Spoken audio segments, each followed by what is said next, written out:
Hello friends, welcome back to the English video lecture.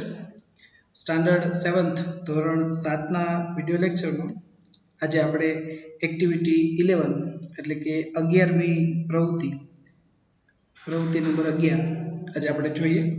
પ્રવૃત્તિ 11 માં આપણને એમ કીધું છે કે રીડ ધ ફોલોઇંગ ટેક્સ્ટ એટલે કે નીચેનું લખાણ વાંચો. Read the following text. હવે નીચેનો લખાણ આપણે જે પેરેગ્રાફ આપ્યો છે એને આપણે વાંચીએ તો પેરેગ્રાફ કંઈક આ મુજબ છે. પેરેગ્રાફમાં એવું કહ્યું છે કે અસ્મા lives in ગાંધીનગર. અસ્મા ગાંધીનગરમાં રહે છે. lives એટલે રહે છે, in એટલે માં અને ગાંધીનગર એટલે ગાંધીનગર. અસ્મા ગાંધીનગરમાં રહે છે. વન ડે એક દિવસ હર કઝિન એટલે શું થાય તો કઝિન એટલે પિતરાય ભાઈ થાય. પિતરાય ભાઈ બહેન કાકા દાદાના દીકરા હોય ને આપણે કઝિન કહીએ, બરાબર છે. તો એક દિવસ તેના કઝિન રિઝવાન જે છે એ કેમ થાય. અસ્મા ગાંધીનગરમાં રહે છે અને એક દિવસ તેના પિતરાય રિઝવાન જે છે એ ત્યાં આવ્યો હતો. અને she went to the bus station. તેણી એટલે કે અસ્મા છે વેન્ટ એટલે ગઈ હતી ટુ ધ બસ સ્ટેશને ગઈ હતી ટુ રિસીવ હિમ એટલે તેને તેડવા માટે અસ્મા બસ સ્ટેશને ગઈ હતી. They return home. ધ્યેય એટલે તેઓ, રિટર્ન એટલે પાછા ફર્યા, હોમ એટલે ઘરે. તેઓ ઘરે પાછા ફર્યા. તો અસ્મા ઓપન ધ ડોર. અસ્માએ દરવાજો ખોલ્યો, બરાબર. એન્ડ અને અસ્મા સેડ. અસ્માએ કહ્યું રિઝવાન આવો આવો. Welcome. Oh what do I C. જો અસ્માએ શું કીધું કે રિઝવાન આવો આવો વેલકમ. પછી રિઝવાને શું કીધું કે અસ્માએ એમ કીધું વોટ ડુ આઈ સી, આ બધું હું શું જોઉં છું. તો રિઝવાને કીધું કે વોટ ઇઝ ધીસ, આ બધું શું છે. Is this your house Asma, કે શું આ અસ્મા તારું ઘર છે કે. તો અસ્મા સેડ યસ, હા. અનફોર્ચ્યુનેટલી એટલે કમનસીબે થાય. કમનસીબે કે હા કે ઇટ ઇઝ માય હાઉસ, આ તો કે મારું ઘર છે, આવું અસ્માએ કહ્યું. એના પછી રિઝવાન સેડ. રિઝવાને કહ્યું બટ પરંતુ you can't arrange things like this, only a monkey can do it. શું કીધું છે કે you can't arrange, ARRANGE. Arrange એટલે ગોઠવણી કરવી થાય. અરેન્જ એટલે શું થાય ગોઠવણી કરવી. રિઝવાને શું કીધું અસ્માને કે તું આવી રીતે થિંગ્સ એટલે વસ્તુઓ. થિંગ્સ એટલે શું થાય વસ્તુઓ. રિઝવાને એમ કીધું અસ્માને કે you can't arrange things like this, કે તું આવી રીતે કે વસ્તુની ગોઠવણી ન કરી શકે. Only a monkey can do it. Monkey એટલે વાંદરો. આવું તો માત્ર કે વાંદરો જ કરી શકે, બરાબર. Asma said oh my God. Oh my God એટલે કે અરે મારા ભગવાન. ધ બેક ડોર એટલે પાછળનો દરવાજો થાય. Back door. અસ્માએ કીધું કે ધ બેક ડોર પાછળનો દરવાજો વોઝ નોટ ક્લોઝડ, એ ખુલ્લો ન હતો. અને I forgot to close it, કે પાછળનો દરવાજો વોઝ નોટ ક્લોઝડ એટલે બંધ નહોતો. I forgot to close it. Forgot એટલે ભૂલી જવું. ફરગોટ એટલે શું થાય ભૂલી જવું. ક્લોઝ એટલે બંધ કરવાનું. પાછળનો દરવાજો કે બંધ નહોતો, હું કે બંધ કરવાનું ભૂલી ગઈ. તો રિઝવાને કીધું ઓ ડિયર, અરે કે look there on the tree. Look જો, ધેર એટલે ત્યાં, ઓન ધ ટ્રી પેલા ઝાડ ઉપર તું જોઈ કે the lucky monkey is eating your potato chips. Lucky monkey એટલે કે નસીબદાર વાંદરો. નસીબદાર વાંદરો ઇઝ ઇટિંગ ખાઈ રહ્યો છે your potato chips. Potato chips એટલે બટેટાની આપણે વેફર કહીએ ચિપ્સ, બરાબર. એ કે લકી વાંદરો તારી બટેટાની ચિપ્સ ખાઈ રહ્યો છે. એ કે જો ઉપર ઝાડ ઉપર પેલો વાંદરો છે ને એ કે એ તારી બટેટાની ચિપ્સ ખાઈ રહ્યો છે. તો અસ્માએ કીધું કે those chips were for you. એ કે એ ચિપ્સ તો એ વેફર તો એ કે તારા માટે હતી. કે ધોઝ ચિપ્સ તે વેફરો ચિપ્સ વેર ફોર યુ એ તારા માટે હતી. અને સો તેથી the monkey is luckier then you. શું કીધું કે વાંદરો તો તારા કરતા વધારે ભાગશાળી છે. કે મંકી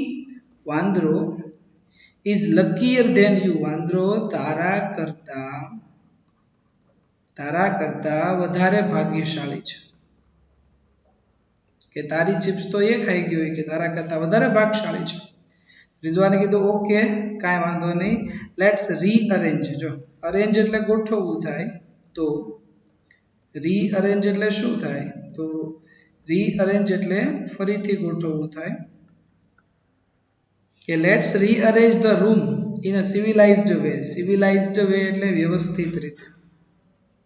વ્યવસ્થિત રીતે કે ઓકે કાંઈ વાંધો નહીં let's rearrange the room in a civilised way ચાલો આપણે એ કે રૂમને વ્યવસ્થિત રીતે ગોઠવી નાખીએ ફરીથી ગોઠવી નાખીએ અસ્મા કહે છે લેટ્સ ડુ ઇટ ચાલો આપણે કરીએ હોપ આવું બોલે છે હવે બિફોર ધ મંકીઝ એન્ટ્રી શું કીધું છે કે બિફોર ધ મંકીઝ એન્ટ્રી એટલે વાંદરો છે એ ઘરમાં નહોતો આવ્યો એ પહેલા ઘર આવું દેખાતું હતું before the monkeys entry before એટલે પહેલા મંકીઝ એટલે કે વાંદરો અને એન્ટ્રી એટલે કે પ્રવેશ તો બિફોર એટલે પહેલા ધ મંકીઝ એન્ટ્રી વાંદરાનો પ્રવેશ નહોતો થયો એ પહેલા ઘર આવું દેખાતું હતું બધું વ્યવસ્થિત છે જો તમે સોફો જે આપણે ઇંગ્લિશમાં કોચ કહેવાય કોચ એટલે સોફો પછી ફેન છે ક્લોક છે પોસ્ટર છે કેલેન્ડર છે પોટ છે ટેબલ નાઇટ લેમ્પ ચેર બધી વસ્તુ કબાટ બધી વસ્તુ એટલી સરસ વ્યવસ્થિત હતી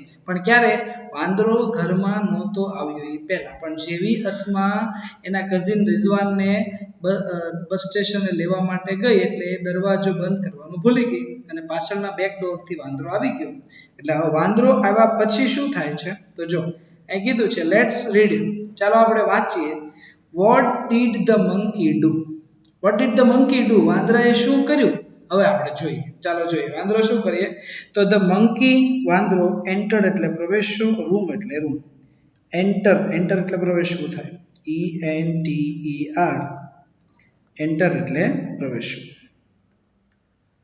the monkey entered the room વાંદરો રૂમમાં પ્રવેશ્યો અને તેણે સ્કેટર એટલે વેરવિખેર કરવું થાય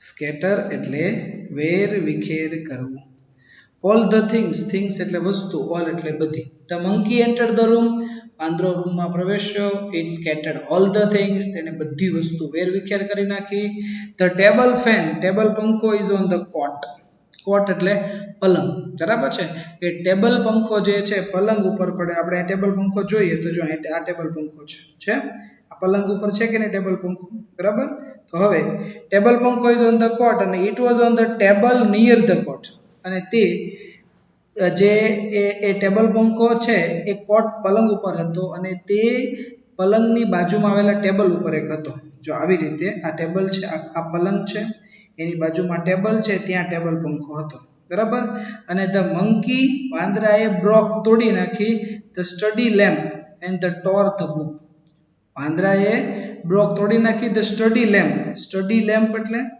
આને સ્ટડી લેમ્પ કહેવાય જો સ્ટડી લેમ્પ ક્યાં છે જો આ સ્ટડી લેમ્પ કહેવાય સ્ટડી લેમ્પ રેડી તો વાંદરાએ આ સ્ટડી લેમ્પને તોડી નાખ્યો એન્ડ ટોર ધ બુકને ફાડી નાખી બુક છે આ બધી બુક્સ પડી હોય ને અંદર આ બધી બુક્સ એને ફાડી નાખી બરાબર અને ધ મંકી વાંદરો ટુક આઉટ લઈ લીધા shoes from the shoe stand and threw them out વાંદરાએ બૂટ લઈ લીધા ફ્રોમ ધ શૂ સ્ટેન્ડ બૂટના સ્ટેન્ડમાંથી બૂટને લઈ લીધા અને ટુક આઉટ બહાર ફેંકી દીધા બરાબર તો બૂટનું જે સ્ટેન્ડ હોય કે નહીં એમાં શૂઝ બધા આ શૂ સ્ટેન્ડ છે અહીંયા બૂટ પડ્યા હોય ત્યાંથી એને ફેંકી દીધા અને ધ મંકીએ થ્રુ એટલે ફેંક્યા the statue on the floor એ જે સ્ટેચ્યુ હતું બરાબર એને ક્યાં ફેંક્યું ફ્લોર જમીન ઉપર ફેંકી દીધું બરાબર જે સ્ટેચ્યુ હશે બરાબર એ જમીન ઉપર એને ફેંકી દીધું અને પછી આગળ જોઈએ તો it was in the corner તે ખૂણામાં હતું તો જો આ સ્ટેચ્યુ છે ખૂણામાં એને ફેંકી દીધું અને પછી આગળ શું કીધું તો the cupboard was close cupboard એટલે કબાટ વોઝ ક્લોઝ બંધ હતો નાવ ઇટ ઇઝ ઓપન હવે તે ખુલ્લો છે તો પહેલા કબાટ બંધ હતો જો આ કબાટ છે કબાટ બરાબર એ બધો બંધ હતો હવે કબાટ ખુલ્લો છે આ પણ કબાટ છે પછી ધ મંકી વાંદરો put the flower vase on the sofa વાંદરાએ શું કર્યું કે જે ફ્લાવર વેઝ ફૂલદાની હતી ને એને સોફા ઉપર મૂકી દીધી. જો ફૂલદાની જે છે બરાબર એને ક્યાં મૂકી દીધી? સીધી ડાયરેક્ટ સોફા ઉપર એને મૂકી દીધી. આ ફૂલદાની પોટ છે, કુંજ છે, બરાબર છે. પછી it was on the stool, એ સ્ટૂલ ઉપર હતી અને all the chairs were upside down. Chairs એટલે ખુરશીઓ, અપસાઇડ ડાઉન એટલે ઊંધું વળી જવું. બધી ખુરશીઓ ઊંધી વળી ગઈ હતી. આ ખુરશી છે કે નહીં, આ બે ખુરશી નીચે ઊંધી વાળી દીધી, બરાબર. તો આ રીતનું બધું વાંદરાએ અસ્તવ્યસ્ત ઘરમાં આવીને કરી નાખ્યું, બરાબર. હવે આપણે શું કીધું કે now complete the following picture. હવે આપણે આ ચિત્ર પૂરું કરવાનું છે કે આફ્ટર ધ મંકીઝ વિઝિટ એટલે વાંદરાની મુલાકાત પછી. વાંદરાની મુલાકાત પછી આ ચિત્ર આપણે પૂરું કરવાનું છે. આ જો કેમ આ કુંજ નીચે સોફા ઉપર પડ્યું તો એવી રીતે આપણે બધી વસ્તુ છે, માનો કે આ ખુરશી છે એને ઊંધી પાડી દીધી, ટેબલ પંખાને પાડી દીધો, કબાટ ખોલી નાખ્યો, આ નાઇટ લેમ્પ તોડી નાખ્યો, બરાબર છે.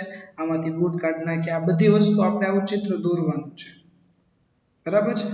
એટલે વાંદરાની મુલાકાત પછી, આફ્ટર ધ મંકીઝ વિઝિટ, વાંદરાની મુલાકાત પછી એ જે કેવું દ્રશ્ય છે એ ચિત્ર આપણે દોરવાનું છે. તો આ પિક્ચર તમે છે આ સ્ટોરીમાં તમે જોતા જજો, અંદર બધું આપણે સમજ્યા, બરાબર. અને આ બે જે તમને કીધું એ પ્રમાણે તમારે ચિત્ર છે દોરવાનું છે. ખુરશી બંને ઊંધી પાડી દેવાની છે. આ તો સોફા પર પડેલું છે, આને પણ આ સોફા પર નીચે પાડી દેવાનું છે. ટેબલ પંખાને નીચે પાડી દેવાનું, કારણ કે વાંદરાએ બધું કર્યું છે. નાઇટ લેમ્પ સ્ટેન્ડ અને સ્ટડી લેમ્પ હતો એ તોડી નાખ્યો. તો એ રીતે તમે એનું ચિત્ર છે તે તમે દોરી નાખજો, બરાબર છે. તો એ છે. એની પછી હવે આપણે પહોંચ્યા એક્ટિવિટી 12. એક્ટિવિટી 12 એટલે પ્રવૃત્તિ 12. એક્ટિવિટી 12માં આપણે જોઈએ તો તમે પણ ફ્લાઇંગ બાયસિકલ જેવું સાધન બનાવવા ઈચ્છતા હશો ને. આપણે ફ્લાઇંગ બાયસિકલ જોયું ને, કોની પાસે હતી? તેજસ્વીની પાસે હતી. આગળના વિડીયો લેક્ચરમાં આપણે જોયું કે તેજસ્વીની જે સાયકલ એના પપ્પાએ ગિફ્ટ આપીને પછી સાયકલ જે ઉડાડી. જો કે ડ્રીમ હતું, સપનું, પણ આપણને મનમાં એવી ઈચ્છા હોય ને આપણે ઉડતી સાયકલ બનાવી છે. તો તેનું ચિત્ર અહીં દોરો અને તેના ભાગોના નામ અંગ્રેજીમાં લખો. તો તમને એમ લાગે કે મારે આવું ચિત્ર દોરવું છે, આમાં ટૂંકમાં મારી પાસે સાયકલ હોવી જોઈએ, મારે એનું ચિત્ર દોરવું છે. તો આ ચિત્ર નીચે દોરી એના ભાગોને અંગ્રેજીમાં નામ લખવાના છે અને તેમાં તમે કયા વૈજ્ઞાનિક નિયમ અપનાવ્યો છે તે પણ નોંધો. હવે એ વૈજ્ઞાનિક નિયમ અપનાવવા માટે તમારે કામ કરવાનું છે. વિજ્ઞાનના શિક્ષકને તમારે પૂછવાનું છે, બરાબર. એટલે આપણે સ્કૂલના વિજ્ઞાનના ટીચર છે, બરાબર, તો એને તમે પૂછી શકો છો કે આમાં અમારે સાયકલ બનાવી છે તો કયો નિયમ લાગુ પડે. પણ પહેલાં તમારે કામ કરવાનું છે, પહેલાં તમને જે મનગમતી ટૂંકમાં સાયકલ, તમારા સપનાની સાયકલ હોય ને કે આવી સાયકલ મારે બનાવી છે ફ્લાઇંગ બાયસિકલ, એવી તમારે અહીંયા દોરી નાખવાની છે આ જગ્યાએ. તેજસ્વીની પાસે કેમ સાયકલ હતી, બરાબર, કે સાયકલના બે પૈડા, પછી એ કેરિયર હેન્ડલ અને પાછળ એનો ઓલો પંખો હતો પાછો આવી રીતે, બરાબર, એ પાછળ પંખો હતો, બરાબર. અને એ જે તેજસ્વીની જે સાયકલ દોરી આપણે એવી રીતે એ સાયકલ જે છે આપણે દોરવાની છે, બરાબર. અને પછી એના પૈડા જે છે એ આપણે આવી રીતે વ્યવસ્થિત સાયકલ દોરી નાખવાની. પછી એમાં કયો વૈજ્ઞાનિક નિયમ અપનાવ્યો છે ને તે નોંધો. એટલે એ વૈજ્ઞાનિક નિયમ જે અપનાવેલો હોય એ તમે વિજ્ઞાનના શિક્ષકની મદદથી તમે એને પૂછી શકો છો. મેં આ સાયકલ બનાવી, એમાં કયો વૈજ્ઞાનિક નિયમ લાગુ પડશે, અથવા તમને ખ્યાલ આવે કે વૈજ્ઞાનિક નિયમ જે કે આવતા હોય એ પ્રમાણે તમે એમાં આગળ વધી શકો. તો તમે અહીંયા ચિત્ર સાયકલ દોરી નાખજો, બરાબર. અને પ્રવૃત્તિ 3માં રિવિઝન 1માં મેથી પકોડાની વાર્તા સાંભળવાની છે, એ આપણે વિડીયો લેક્ચરમાં સાંભળી લીધી છે અગાઉ. હવે નાવ યસ્ટરડે રમતો કાગડા કાબરની રમત મુજબ રમાડવી. જ્યાં વાક્યને નાવને લગતે આવે ત્યારે નાવની ટીમને અને યસ્ટરડેને લગતું આવે ત્યારે યસ્ટરડેની ટીમ ભાગશે. તો જ્યારે આપણે શાળા શરૂ કરીએ ત્યારે આપણે એક્ટિવિટી, એ બધી પ્રવૃત્તિ તમને કરાવશો. તમે ઘરે બેઠા બેઠા પણ એ પ્રવૃત્તિ કરી શકો છો. બે ટીમ બનાવો, એક ટીમનું નામ નાવ રાખો, બીજું ટીમનું નામ યસ્ટરડે. નાવ એટલે અત્યારે, યસ્ટરડે એટલે ગઈકાલ. જ્યારે નાવ બોલે ત્યારે એ ટીમને જવાનું, યસ્ટરડે કહે ત્યારે એ ટીમને જવાનું. આપણે નદી કિનારો રમત રમતા આવે કે નદી તો કે પાછળ કૂદકવાનું, કિનારો તો કે આગળ કૂદકવાનું. એવી રીતે નાવ યસ્ટરડેની રમત પણ આપણે ઘરે બેઠા બેઠા તમે તમારા ભાઈ બહેન સાથે, મિત્રો સાથે રમી શકો છો. તો આજના વિડીયો લેક્ચરમાં આપણે અહીંયા સુધી રાખીએ છીએ. હવે નેક્સ્ટ અહીંયા આપણો પહેલો યુનિટ વિની સ્માઇલ આપણે પૂરો કર્યો અને નેક્સ્ટ વિડીયો લેક્ચરમાં આપણે એના ક્વેશ્ચન આન્સર, પેરેગ્રાફના પ્રશ્નો જવાબને આપણે આગળ એમાં વધીશું. Thanks for watching.